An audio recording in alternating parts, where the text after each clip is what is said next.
खबरदार खबरदार दौंडी पिटितो महार। सारा सार विचार कराजी माये बाप। रात्री अविद्या अंधार, रात्री अविद्या अंधार। अज्ञानाचे गडद फार, अज्ञानाचे गडद फार। कामाधिक चोर फार, झाले की जी माये बाप। राहू नका बेहुशार, राहू नका बेहुशार। करा स्वहिताचा विचार, केवळ चोखा महार।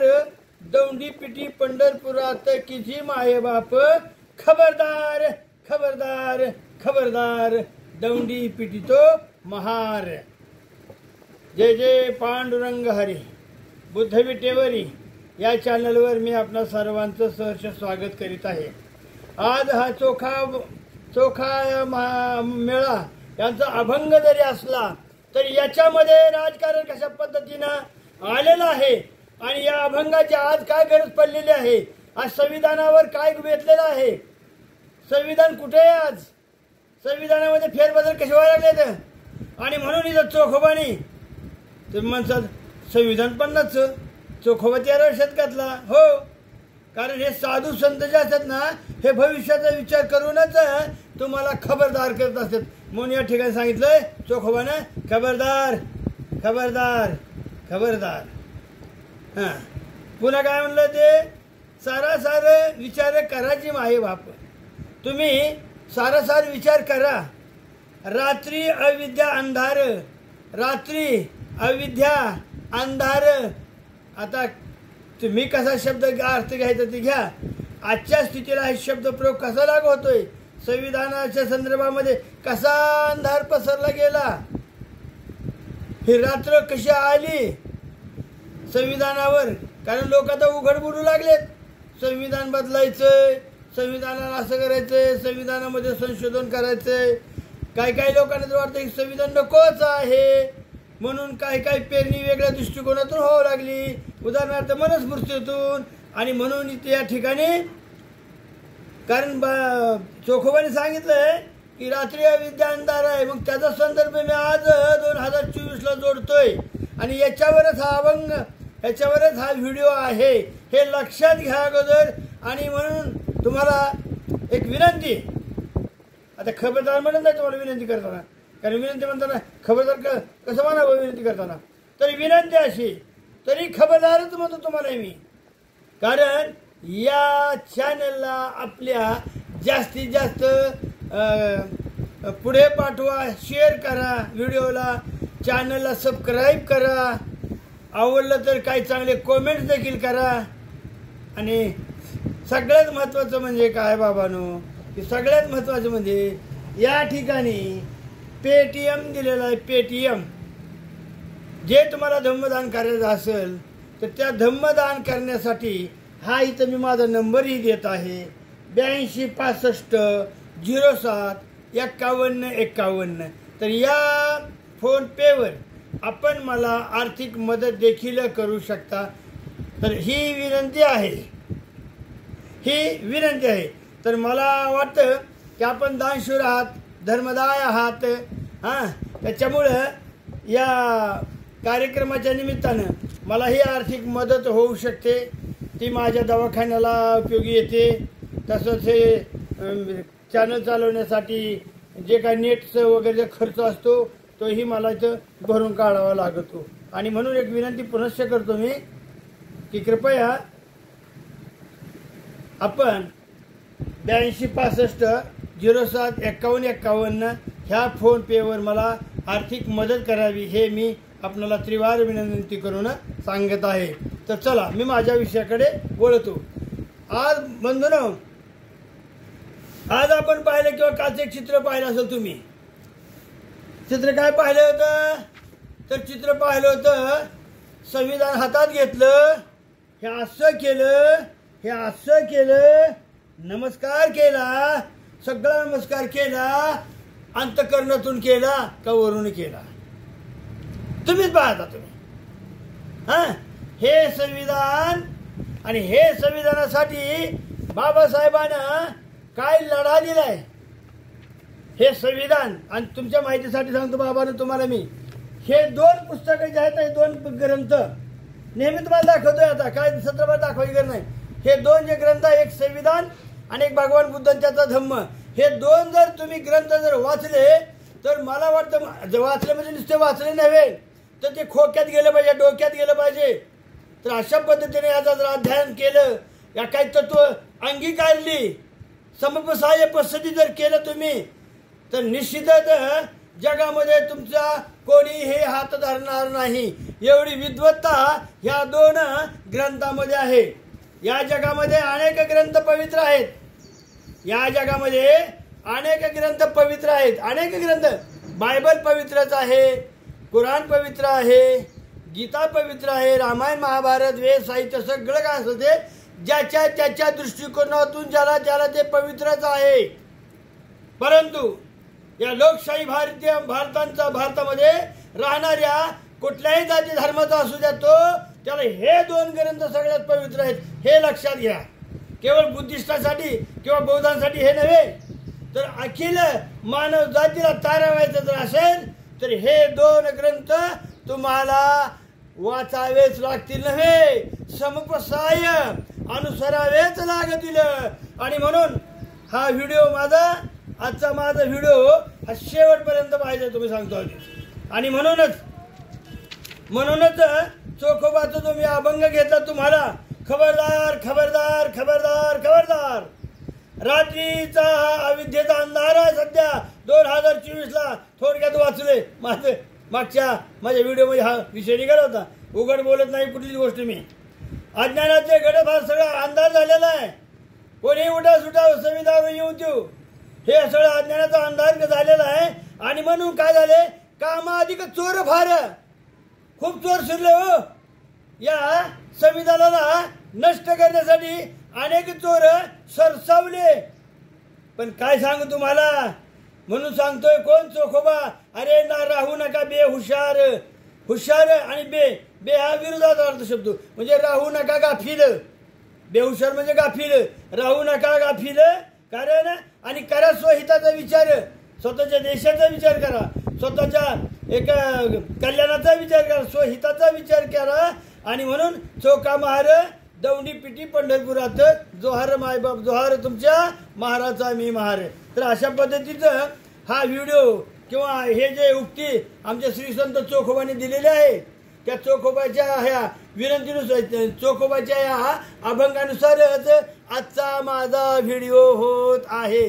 आणि आता मी करतो माझ्या प्रवचनाला सुरुवात. बाबासाहेबांचा छोटस 15 मिनिटाच्या पुढे हा व्हिडिओ जाणार नाही, हे लक्षात घ्या. तारीख 9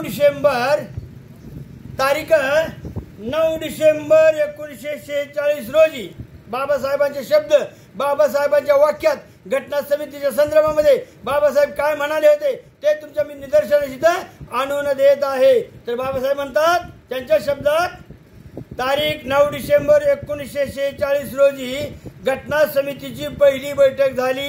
त्या तारखेकडे पाहिले तर आज घटना समितीच्या कार्यास 2 वर्ष 11 महिने 18 दिवस पूर्ण झाले. लोकांनी जर तुम्हाला विचारलं संविधान लिहिण्यासाठी बाबासाहेबांना किती दिवस परिश्रम घ्यावे लागले, तर तुम्ही ठणकावून सांगायचं 2 वर्ष 11 महिने 18 दिवस. या काळात घटना समितीची एकूण 11 अधिवेशने झाली.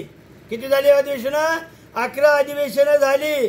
ते सर्व मिळून 165 दिवस अधिवेशन चाललं केवळ घटना समितीचं.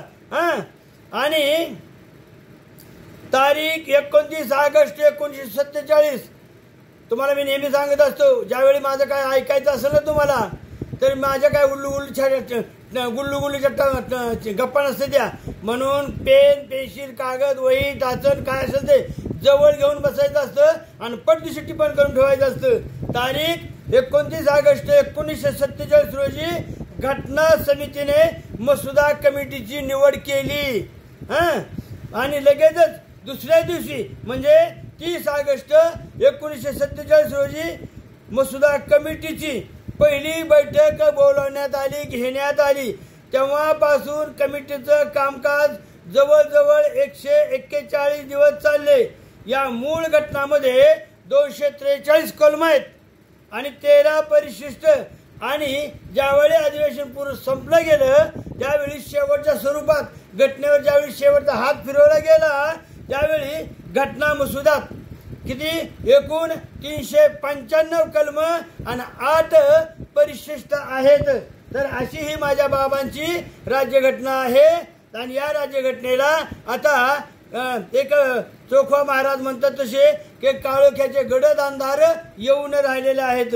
आणि म्हणून तुम्हाला मी इथं एक सजेशन करतोय। घटना सभेत शिरतेवेळी लक्षात घ्या, घटना सभेत शिरतेवेळी अस्पृश्य समाजाच्या हितसंबंधाचे रक्षणाच्या हेतू पलीकडे दुसरा हेतू माझ्या मनात क्वचितही नव्हता असं कोण म्हणतं? बाबासाहेब म्हणतात।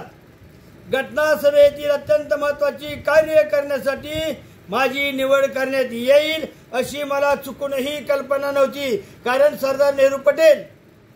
सरदार पटेल आणि नेहरू या दोघांना बाबासाहेब घटनेवर असावेत असे वाटत नव्हते। मसुदा कमिटीत मला घेण्यात आले तेव्हा मला याचे आश्चर्य वाटले होते आणि जेव्हा मसुदा कमिटीचा चेअरमन म्हणून मला निवडण्यात आलं तेव्हा तर माझ्या आश्चर्याला पारावारच उरला नाही। फार लोकांनी प्रयत्न केले ते बाबासाहेबांनी घटना समितीमध्ये येऊ नये म्हणून, प्रामुख्याने पटेल आणि नेहरू सरकार किंवा नेहरूजी। माझ्या अपेक्षा बाबासाहेब म्हणतात की माझ्यापेक्षा मोठे लायक वाकबहार आणि असे लोक मसुदा कमिटीमध्ये होते। सर अल्लादी कृष्णस्वामी अय्यर यांचा उल्लेख यासंबंधी मला करावासा वाटतो। तरीही घटना समितीने माझ्यावर एवढा विश्वास ठेवून त्यांचा प्रतिनिधी निवडून दिले आणि देशाची सेवा करण्याची संधी मला दिली याबद्दल मी त्यांचा अत्यंत आभारी आहे। घटना तयार करण्यासंबंधी माझा जो गौरव केला जातो त्याचा मी एकटाच मानकरी नाही। भारत सरकारचे घटनात्मक सल्लागार सर BN राव यांनाही घटनेचे काही श्रेय दिले पाहिजे। त्याचप्रमाणे घटनेच्या श्रेयाचा काही हिस्सा मसुदा कमिटीच्या सभासदांनाही दिला पाहिजे। तथापि याच्यापेक्षाही अधिक श्रेय सरकारचे प्रमुख ड्राफ्ट्समन VN मुखर्जी यांनाही दिले पाहिजे। अगदी गुंतागुंतीच्या सूचना सोप्या करून कायदेशीर भाषेत उतरून घेण्याचा त्यांचाच हात कोणी धरेल असे मला वाटत नाही। शेवटी अध्यक्ष महाराज मी आपलेही आभार मानतो कारण घटना समितीच्या सभासदांच्या बाबतीत आपण दाखवलेले सौजन्य अविस्मरणीय राहील। घटना दुरुस्ती करण्यासंबंधी जी तरतूद करण्यात आली आहे तिच्याकडे कोणीही लक्ष पुरवावे असेच आहे। या ठिकाणी मी माझे भाषण संपवित असताना शेवटचा मुद्दा मी सांगतो की राष्ट्राच्या भवितव्याच्या विचाराने माझे मन इतके भरून आले आहे की त्या संबंधीचे माझे मत या प्रसंगी व्यक्त करणे जरुरीचे आहे असे मला वाटते। भारत 26 जानेवारी 1950 ला स्वतंत्र होईल। या स्वातंत्र्याचं काय होईल ते आपले स्वातंत्र्य रक्षण करील की पुन्हा गमावून बसेल? पहा बाबासाहेबांची केवढी मोठी भीती आहे की जी भीती गेल्या आठवड्यात आम्हाला सतवत होती। हा पहिला प्रश्न माझ्या मनात उभा राहतो। देशाच्या भवितव्याबद्दल मला जास्त चिंताक्रांत करणारा हा प्रश्न आहे। माझ्या मनाला जास्त टोचणी जिची लागलेली आहे ती गोष्ट म्हणजे भारताने आपले जे स्वातंत्र्य पूर्वी गमावलेले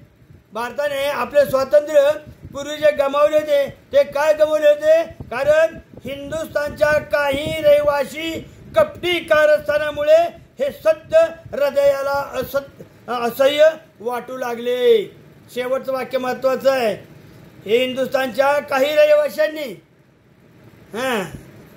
जयचंद वगैरे तर हिंदुस्थानच्या काही रहिवाशांनी कपटी कारस्थानामुळे आपले स्वातंत्र्य गमावलेले होते त्याची पुनरावृत्ती होऊ नये की काय आणि होऊ नये एवढी प्रार्थना इथं करतो आणि हे सत्य हृदयाला असह्य वाटू लागलं, असं इथे अपुपर बाबासाहेब म्हणलेले आहेत. म्हणजे संविधानाच्या संदर्भामध्ये, संविधानाच्या विषयी बाबासाहेबांच्या मनामध्ये देखील आपलं संविधान हे अबाधित राहतं की याच्यावर पुन्हा गंडांतर येतं असं वाटत होतं.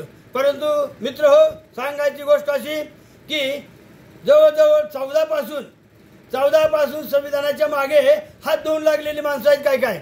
परंतु नुसतंच व्यासपीठावर यायचं, घटनेला जर हात लावाल तर ते हात कलम करण्यात येतील. अरे नुसतं भाषणाने काय होणार आहे? भाषणाने काय होत नसतं. त्याच्यासाठी अंतःकरणातून या विषयामध्ये उतरलं पाहिजे. अरे तुम्ही तर सरकारमध्ये मंत्री होत आहे आणि तुम्हीच व्यासपीठावरून हातवारे करून, मोठमोठे हातवारे करून घटनेत जर हात लावाल तर हात कलम करता येईल. कधी करणार आहेत कलम? म्हणूनच आमच्या चोखवानी या ठिकाणी इशारा दिला, खबरदार खबरदार खबरदार. पुन्हा जर या घटनेला हात लावण्याचा प्रयत्न केला, माझे चोखोबा काय घटनेचं नाव घेतलं नाही पण मी घेतोय. असं या उपर मी इथंच थांबवतो. जय भीम जय भीम जय भीम.